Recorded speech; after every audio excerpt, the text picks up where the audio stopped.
Hello, Believing, Knowing, Convinced, chapter 10. We talked about moments. Then we talked about preparing for the moments with the Lord. Then we talked about the moment when the Lord knocks. And now, how can we create moments? God's a creator. Give us the ability to create. Why can't we create a moment?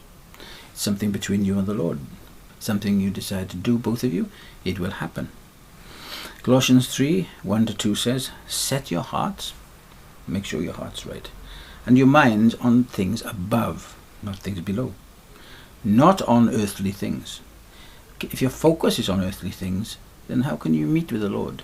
But if your heart and your mind are on heavenly things, then there will be a meeting of hearts and even minds. There are moments recorded in God's word when the Lord has suddenly appeared to his people, such as Moses in Exodus 3, 1-10, Gideon, Judges 6, 11-16, and Paul, Acts 9, 1-6. Today, right now, there are numerous testimonies from around the world of the Lord suddenly appearing to people in visions and dreams, without them having any previous knowledge of him.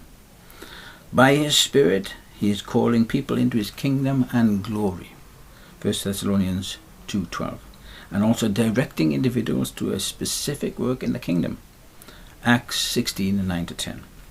There are moments with the Lord that suddenly occur, seemingly without any prior indication.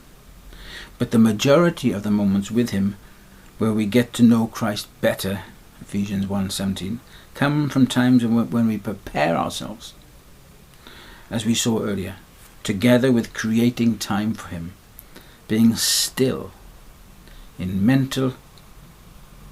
mental, stilling your thoughts, and it's physical, relaxing your body.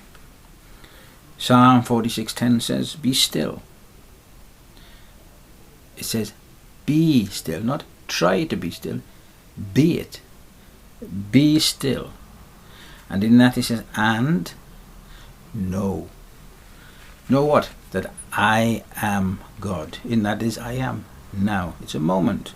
Be still and know that I am God. He has promised us, never will I leave you nor forsake you. He'll be there. You might not be aware that he's there, but he's there. And he will make himself known if you desire it. That says, I will never leave you nor forsake you, is Hebrews 13:5. By his Spirit, he is always within us, by the silence. 1 John 3:24, he continually speaks to his word and his Spirit. There are also moments when individually and collectively we encounter the Lord's Shekinah glory. Shekinah glory, his tangible presence. I've shared this earlier in this chapter. It is as if his glory within us becomes so ever increasing.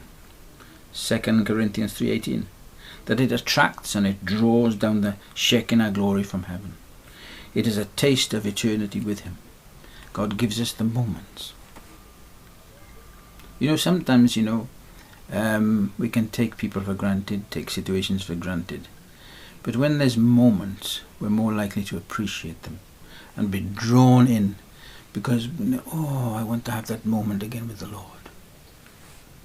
But sometimes we dwell on past moments and we draw our strength from past moments. Yes, there's a living presence in something that the Lord has done.